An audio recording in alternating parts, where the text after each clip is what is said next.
बिस्मिल्लाहिर्रहमानिर्रहीम। बिस्मिल्लाहिर्रहमानिर्रहीम। अस्सलाम वालेकुम students, welcome to new lecture. आज का लेक्चर में इंशाल्लाह हम लोग और क्वेश्चंस करेंगे एक्सरसाइज नंबर 1.4 में। तो let's start from question number 5। 4 तक आप लोगों ने होमवर्क दिया हुआ था। क्वेश्चन नंबर 5 में आप देखते हैं आपके पास यहाँ पर भी दो मैट्रिक्स आपको गिवन है, ए मैट्रिक्स एंड बी मैट्रिक्स। हमने शो क्या करना है, हमने ये शो करना है कि ए बी मतलब A multiply by B is not equal to B multiply by A. तो हमने क्या करना है, पहले ए को बी से मल्टीप्लाई करना है और फिर बी को ए से मल्टीप्लाई करना है। जब दोनों आंसर्स आ जाएंगे उनको कंपेयर करना है कि वो दोनों आपके पास इक्वल हैं या नहीं है।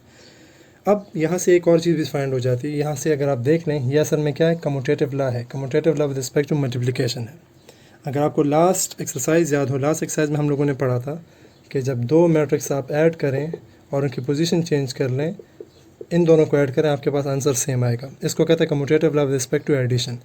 मैट्रिसेस आपके पास कम्यूटेटिव लॉ होल्ड करते हैं मल्टीप्लिकेशन एडिशन में, लेकिन मल्टीप्लिकेशन में A multiply by B, B multiply by A के इक्वल हमेशा नहीं होता। हमेशा ये इक्वल नहीं होते। हो सकता है बास केसेस में हो, लेकिन हमेशा इक्वल नहीं होते। इसलिए आप क्या कहेंगे कि आपके पास कम्यूटेटिव लॉ जो है वो मल्टीप्लिकेशन में मैट्रिसेस के मल्टीप्लिकेशन में होल्ड नहीं करती। सही है जी। एडिशन में तो होल्ड करती थी और उसको हम लोगों ने क्वेश्चंस भी किए थे। अब जब हम लोग ये क्वेश्चन हल कर लेंगे ये वाला, तो आपको यहाँ से खुद पता चल जाएगा commutative law with respect to multiplication matrices में हमेशा होल्ड नहीं करती। सही है जी। तो चलिए स्टार्ट करते हैं इस क्वेश्चन को। क्वेश्चन नंबर स्टार्ट करते हैं directly. A multiply by B find करते हैं, उसके बाद B multiply by A find करेंगे और दोनों को कंपेयर कर लेंगे। तो A multiply by B, A आपके पास है 1 1 0 0 एंड आपके पास मल्टीप्लाई करना है इसको बी के साथ जो आपके पास है 0 -1 0 0। ठीक है जी।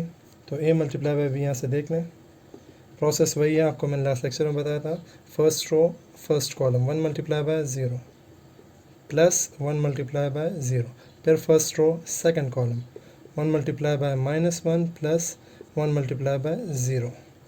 Next one is 0 multiply by 0 plus 0 multiply by 0, फिर है 0 multiply by -1 plus 0 multiply by 0। ठीक है जी। तो आपके पास यही है आंसर लिख लेते हैं, छोटा सा लिख लेते हैं। ए मल्टीप्लाई बाय बी आपके पास क्या आ जाता है, ऊपर देख लें 1 मल्टीप्लाई बाय 0 0, 0 प्लस 0 से आपके पास क्या आ जाता है, 0 आ जाता है। ठीक है जी। अगला देख लें, 1 मल्टीप्लाई बाय -1 से क्या आ जाता है, -1, और 1 मल्टीप्लाई बाय 0 से क्या आ जाता है, 0, और वो ख़त्म हो जाएगा again. 0 multiply by 0, 0 multiply by 0, उनको प्लस करने से अगेन 0, 0 मल्टीप्लाई बाय -1 दोबारा 0, एंड इससे भी 0 आ जाएगा। ये हो गया आपके पास इक्वेशन नंबर 1। सही है जी। हमारे पास ए मल्टीप्लाई बाय बी से आंसर क्या है, हमारे पास 0 -1 0 एंड अनदर 0। सही है जी। अब हम लोग करेंगे क्या चीज़, अब हम लोगों ने फाइंड करना है बी मल्टीप्लाई बाय। तो अब बी मल्टीप्लाई बाय क्यों देख लें,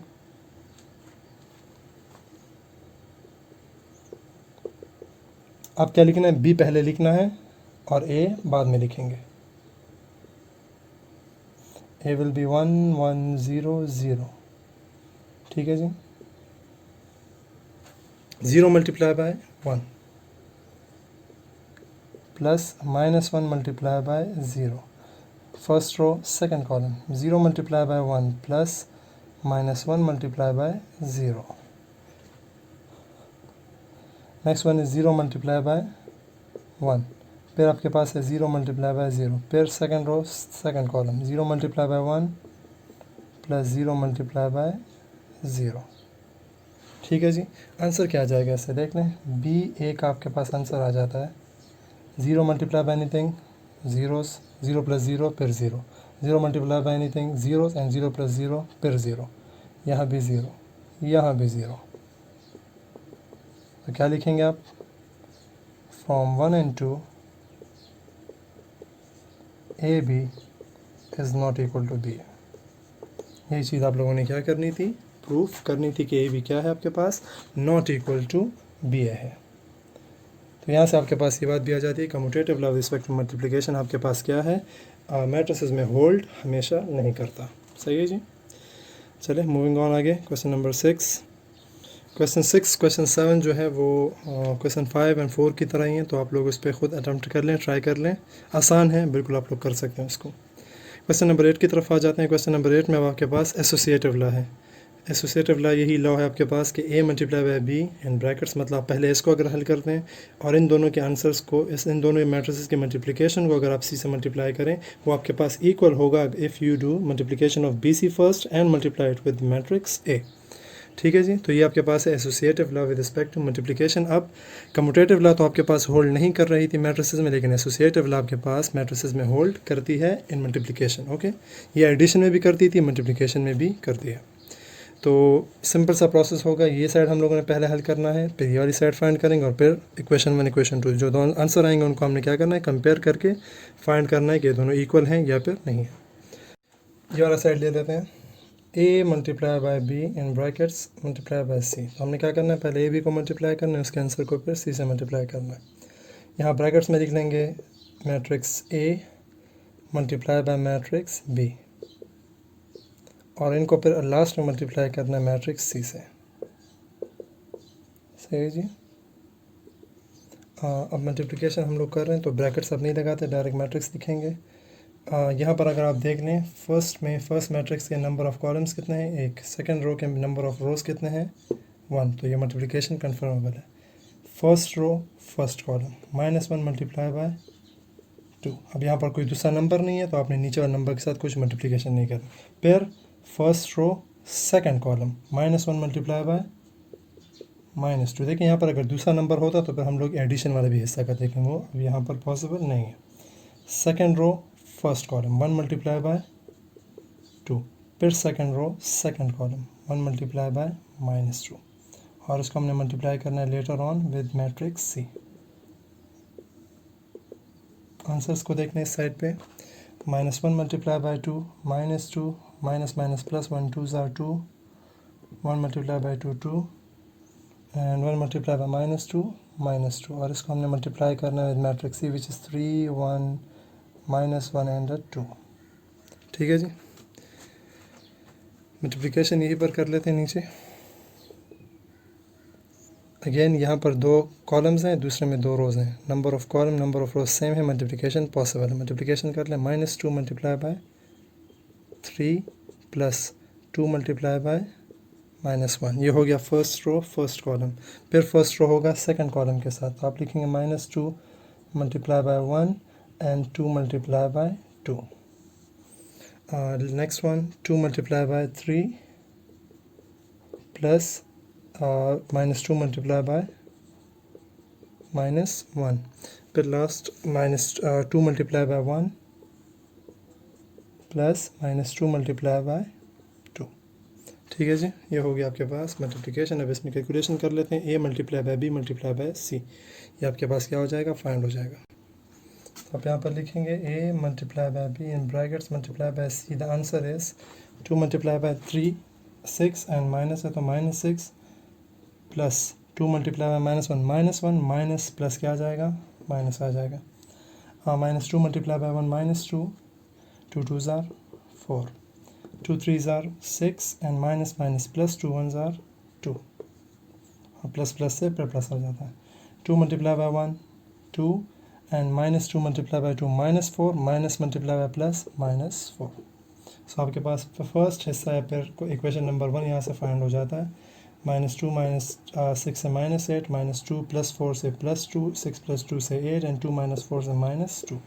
this is the equation number first. अब हमने क्या फाइंड करना है, अब हमने मालूम करना है a brackets b multiply by c, तो अब उसको देख लें। अब हम लोगों ने फाइंड करना है सेकंड साइड, तो सेकंड साइड के अब हम क्या मालूम करेंगे, a multiply by b multiply by c। अब हमने क्या करना है, ब्रैकेट्स में आपके पास b c है तो पहले इसको मल्टीप्लाई करेंगे और उसके आंसर को फिर a के साथ मल्टीप्लाई करेंगे। तो स्टार्ट करते हैं, -1 अपनी जगह पे आ जाएगा। यहाँ पर आपके पास आ जाएगा 2, देख लें first row first column 2 multiply by 3, brackets का निशान नहीं लगा है, 2 multiply by 3 plus -2 multiply by -1। फिर आपने क्या करना है, देखें यहाँ पर आपके पास फर्स्ट रो पर मल्टीप्लाई होगा सेकंड कॉलम के साथ, तो 2 multiply by 1 and -2 multiply by 2। ठीक है जी, आपके पास आ जाएगा आंसर -1 1, ये मल्टीप्लाई होगा आप किस मैट्रिक्स के साथ, 2 3 ज़ार 6, माइनस प्लस आपके पास आ जाएगा प्लस प्लस अगेन प्लस +2, और 2 1 ज़ार 2, 2 मल्टीप्लाई बाई 2 -4 एंड प्लस से क्या आ जाएगा -4 आ जाएगा। अब यहाँ पर कैलकुलेट कर लेंगे इसको। आपके पास ये मैट्रिक्स बन जाता है -1 1 और इसको हमने मल्टीप्लाई करना है किसके साथ 6 + 2 के साथ 8 एंड 2 - 4 से -2। ठीक है जी। यहाँ देख लें एक रो पहले वाले में एक कॉलम है सॉरी और दूसरे में क्या है एक रो है, तो आपके पास ये क्या है कन्फर्मेबल है for multiplication. First row first column, first row second column, second row first column and second row second column. Answer को देख लें 1 multiply by 8 is -1 multiply by 8 is equal to -8 minus minus plus 1 2 ज़ार 2 1 multiply by 8 again is equal to 8 and 1 multiply -2 is equal to -2। ये हो गया second equation. अब अगर आप क्वेश्चन नंबर 8 को देख लें इसमें आपको 3 पार्ट्स हैं। पहले पार्ट में ये दिया हुआ था कि इसको मालूम करें और a multiply by b in brackets multiply by c इसको मालूम करें। सेकंड पार्ट ये है कि आपके पास ये इक्वेशन 1 और इक्वेशन 2 के आपस में इक्वल हैं या नहीं है। तो हम लोगों ने ऑलरेडी देख लिया इक्वेशन 1 और इक्वेशन 2 अगर आप कंपेयर कर लें तो दोनों आपके पास क्या हैं इक्वल भी हैं। तो आप सेकंड पार्ट का आंसर भी देख लें। सेकंड पार्ट का आंसर आ जाएगा आपके पास from 1 and 2 we get that a b whole multiply by c is equal to a multiply by whole multiplication of b and c। और थर्ड पार्ट क्वेश्चन नंबर 8 का अगेन सारे के सारे कनेक्टेड ही हमने सवाल के स्टार्ट में सारी चीज़ें एक्सप्लेन कर ली थी। थर्ड क्या है आपके पास कि कौन सा लॉ है, तो आप क्या लिखेंगे द लॉ यूज्ड हेयर इस कौन सा लॉ है आपके पास एसोसिएटिव है, associative law with respect to multiplication. सही है जी। ये हो गया आपके पास क्वेश्चन नंबर 8 के तीनों पार्ट्स कंप्लीट। यहाँ पर लेक्चर को भी कंक्लूड कर लेते हैं इंशाल्लाह। जो बाकी सवालात हैं इंशाल्लाह एंड तक जितने भी सवालात हैं वो हम लोग एक लेक्चर में करेंगे। आप लोगों ने इतना करना है कि जितने सवालात हमने आज किए हैं एसोसिएटिव लॉ वगैरह वाले मल्टीप्लिकेशन के जितने भी हैं उस पर आप लोगों ने एक मरतबा रिवीजन करनी है और नोट भी कर लेना है। सही है जी। चलें इंशाल्लाह फिर अगले लेक्चर में मिलेंगे, तब तक के लिए इजाज़त दें। अल्लाह हाफ़िज़।